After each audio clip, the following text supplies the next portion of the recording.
ஏன் மாமா ரொம்ப எழிச்சு போயிருக்கீங்க? இந்த பார்த்து ரொம்ப நாள் ஆச்சுல்ல தான். ஆமாம், நைட்டுக்கு என்ன சாப்பாடு? நீ என்ன சமைச்சு கொடுத்தாலே சாப்பிடுவேன். ஏண்டி உனக்கு என் மையம் வந்துட்டா வீட்டை சித்திட்டு கோழி சுற்றுற மாதிரியே சித்திக்கிட்டு தெரியணுமா? வேற வேலையே இல்லையா? ஆமாம், உன் மகன் பெரிய பேரழக, அவனை சுற்றி சுற்றி வராங்க. நான் ஒருத்தி இல்லைன்னா இந்த மூஞ்சை யாரும் சீண்ட மாட்டாங்க. போடி, என் பையனுக்கு ஒத்த கடை வரைக்கும் வரிசையில் நிற்கிறாங்க. நிற்பாங்க. என்னை தவிர எவ்வளோச்சும் இந்த வீட்டுக்கு மருமகளாக வந்தா அவள் கண்டக்காலில் வெட்டிடுவேன், பார்த்துக்க. ஆடி ஆத்தே. அத்தை கேள்வி, நல்லா அந்த திண்ணையை பார்த்துக்கோ. நான் மட்டும் இந்த வீட்டுக்கு மருமகளாக வந்தா அந்த திண்ணை தான் உனக்கு. என்ன மாமா, வரட்டுமா? சாயந்தரம் ஆத்து பக்கம் வந்துருங்க, பேசலாம்.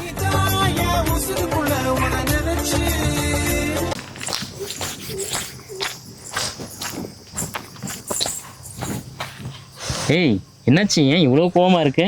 மூஞ்சில் கடுகு போட்டால் கடுகு வெடிக்க மாட்டேங்குது. என்ன உங்கள் அப்பா யாராச்சும் இழுத்து விட்டானே என்ன? இங்கே பாரு, எனக்கு ஜோசியெல்லாம் தெரியாது. நீ ஏன் கோவமாக இருக்கு நீயே சொல்லு. ஏன் இப்படி முறுக்கிட்டு இருக்க? என் ஃப்ரெண்டோட ஹஸ்பண்ட் இருக்கான்ல, ஆமாம், போடா போனவன். அவன் என் ஃப்ரெண்டை மாசமாக்கி ஆஸ்பத்திரிக்கு அனுப்பிட்டு இப்போ வேற பொண்ணை கல்யாணம் பண்ணிக்கிட்டான். கொடுத்து வச்ச வாழ்க்கை தான் போ. நீயே எல்லாம் ஆம்பளைங்க மாதிரி தானே ஒன்று? ஏய், நான் சும்மா சொன்னேன். ஏன் எவ்வளோ கோவப்படுற? ஒன்னெல்லாம் நம்ப முடியாது. ஃபர்ஸ்ட் சத்தியம் பண்ணு. சத்தியமா? எதுக்கு சத்தியம்? எந்த பொண்ணையும் பார்க்க மாட்டேன், பேச மாட்டேன், நினைக்க மாட்டேன். முக்கியமா என்ன தவிர வேற எவ்வளையும் கல்யாணம் பண்ண மாட்டேன்னு சத்தியம் பண்ணு. இது இன்னொரு கல்யாணம் பண்ணக்கூடாதா? சத்தியெல்லாம் பண்ண முடியாது.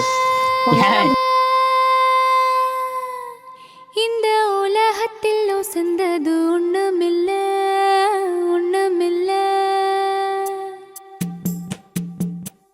என்ன வருது? உன் ஆள் கல்யாணம் கேள்விப்பட்டேன். ஆமா மாப்பிள்ள. சரி, அதுக்கு நீ என்ன பண்ண போற? அவங்க அம்மா கிட்ட தான் போலான்னு இருக்கேன். எது? இல்ல மாப்பிள்ள, அவங்க அம்மா கிட்ட போய் பேசலான்னு இருக்கேன். அப்படி சொல்லியா? மச்சான், படத்துக்கு போகணும்னு சொன்னீல்ல, இந்த காசு வச்சுக்கோ. சே, நமக்கு தான் மாமி பொண்ணு இருக்குதே, நீ கொடுத்து வச்சே மாப்பிள்ள. அதெல்லாம் எல்லாருக்கும் கம்மியாதுடா. அதுக்கெல்லாம் ஒரு மச்சம் வேணும். சரிடா மச்சுக்காரா, பார்த்து வா, வேலைக்கு டைம் ஆயிடுச்சு. தங்கச்சி, ஸ்நாக்ஸுக்கு உங்க பையனுக்கு என் மடியில வச்சுதான் காதே குத்துறோம். Bye brother.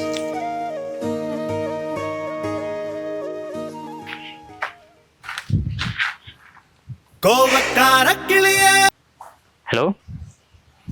ஓ, அப்படியா? சரி இருங்க. மச்சான், அவளே கஷ்டப்பட்டு வேலைக்கு போய் காசு கொடுத்துருக்கா. அதை நம்ம உதாரணம் திரும்ப செலவு பண்ணக்கூடாது. கொண்டு அந்த காசு கொடு. வாடி மாப்பிள்ள வா. ஏண்டா, நான் படுத்து கூட்டா வரமாட்டேன், அந்த பொறுக்கி பயலுக்கு படுத்து கூட்டதும் போவியா? அதில் ஒருத்தன் வேற, சிஸ்டர் ஸ்நாக்ஸுக்கு காசு வேணும், ஒழுங்கு மரியாதை என் காசெல்லாம் வாங்கிட்டு வர.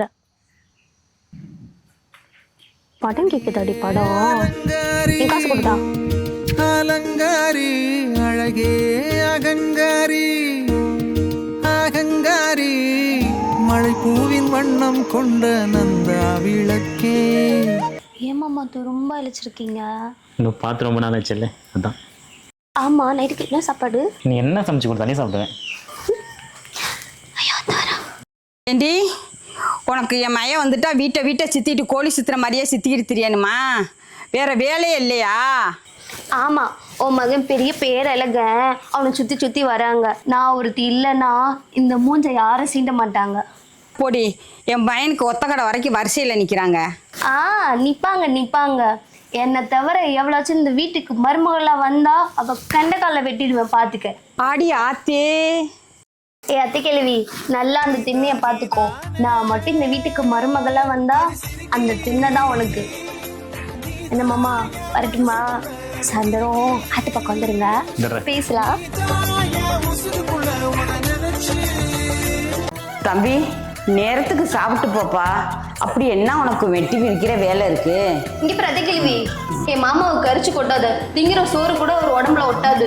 இந்த வந்துட்டா வாயாடி, ஒரு வாய் சாப்பிட்டு போமா. காலகாலத்தில் கல்யாணம் பண்ணி வச்சிருந்தா நானே சோறு வடிச்சு கறி கொஞ்சாக்கி என் மாமனுக்கு ஊட்டி விட்டுருப்பல்ல. உன் கையால் வாங்கி சாப்பிட்றதுக்கு என் பிள்ளைக்கு விஷத்தை வச்சே நானே கொன்று வேண்டி. என்ன மாமா வாயை திறக்க மாட்ற? ஏதாச்சும் சொல்லு மாமா, என் கையில சாப்பிட்டதே இல்லையா? போடி உன்னை போல 1000 போல பார்த்துருப்பேன். இந்த கேள்வியை விட்டு தள்ளு மாமா. என் கழுத்துல தாலி கட்டி எனக்கு ஒரு பிள்ளைய கொடு. என் மகன் பீ துணியை கசக்கி விட்டு இந்த கேள்வியை கொள்றேன். திவ்யா, என்னை மன்னிச்சிடு மாமா. சின்ன வயசுலேருந்து நீ தான் என் புருஷன் வாழ்ந்துட்ட. ஆனால் இப்போ என்னாச்சு இப்போ? வா இப்போ ஒரு விட்டு ஓடிடலாம். எங்கன்னா போய் பழச்சிக்கலாம் வா. இல்லை மாமா, என் அப்பா என் ஆத்தால விட்டுட்டு என்னால் வர முடியாது. ஏதோ இந்த பொட்டச்சு பழப்பு இப்படி தான் வாழ்ந்து சாகணும்னு இருக்கு. வாழ்ந்துட்டு போயிடும் மாமா. நமக்கு புள்ள பிறந்தா எவ்வளோ பேர் யோசிச்சு வச்சிருந்தேன் மாமா. நீ அது உனக்கு பிடிச்ச வாழ்க்கையை வாழ்ந்துட்டு போ மாமா. நீ எல்லாமே எனக்கு ஏது வாழ்க்கை திவ்யா. வா நம்ம எங்கேயாவது போய் பழச்சிக்கலாம் வா. இல்லை மாமா. இங்கே பாரு, நான் சொன்னா கேளு திவ்யா. அவ்வளோ சீக்கிரம் உன்னை விட்டு போக மாட்டேன்டி மாப்பிள்ள. அப்படியாவது என்னை விட்டு போயிடும்னு பார்க்குறேன். போக மாட்டேங்கிறியே. திருட்டு பய புள்ள, திருட்டு பய புள்ள, முரட்டு இதயத்தை நீ உடைச்சிட்டியே, உடைச்சிட்டியே, உசுர தொலைச்சிட்ட, உருக்கி எடுத்துட்ட, சுட்டு விழியால சுண்டி இழுத்துட்டியே, இழுத்துட்டியே. I am my love you. Divya வாங்க, இங்கே பாரு. ஐய், என்ன மாமா இவ்வளோ பெரிய மீன்? ஆமாம், நல்லா அம்மியில் மசாலா அரைச்சி புளியை கரைச்சி ஊற்றி சூடாக சோறாக்கி மாமனுக்கு கொண்டு போய் பார்க்கலாம். இன்னைக்கு பாருங்க இந்த மீன் என் மாமா நாக்கில் நாட்டியம் ஆட போகுது. என்ன போனவளை ஆளையே காணும். ஒருவேளை குடும்பத்தோடு சேர்ந்து கும்மி அடிக்கிறாங்களோ? மாமா வா வா வா, டக்குன்னு வா பார்க்கலாம். பெருசா குழி பறி மாமா. பறிக்கிறேன். என்னடி வெறும் குழம்பு மட்டும் ஊற்றிட்டு இருக்க? மீன் எங்க? அதான் மாமா தேடிட்டு இருக்க. என்னடி வெறும் தலை மட்டும் வச்சிருக்க? வால் பீஸ் மாமா பாதி தான் இருக்கு. தலைவால் மட்டும் இருக்கு, மற்ற பீஸ்லாம் எங்க? இல்லை மாமா, டேஸ்ட் பார்க்க ஒரே ஒரு பீஸ் எடுத்து சாப்பிட்டேன்னா அப்புறம் என்ன மாதிரியே எங்கள் வீட்டில் எல்லாருமே டேஸ்ட் பார்த்தாங்க மாமா. என் மாமா நாக்கில் நாட்டியம் ஆட போகுது. அப்போவே நினச்சேன், நாக்கில் நாட்டியம் ஆடுன்னு சொன்னியே, நல்லா அடிச்சு போ. சரி, குழம்பு சூடாக இருக்கு, சோரியம் இவ்வளிச்சலன்னு இருக்கு. டேஸ்ட் பார்த்தோமா, வெறும் குழம்பு மட்டுமா ஊற்றி பார்ப்பாங்க. அதான் கொலை பசில் இருந்தேன்டி, இப்படி கொலையில் அடிச்சிட்டிங்கடி. மாமா நாளைக்கு நண்டு எடுத்துன்னு வர சொன்னீங்களே. உனக்கு நொட்டுவாங்க.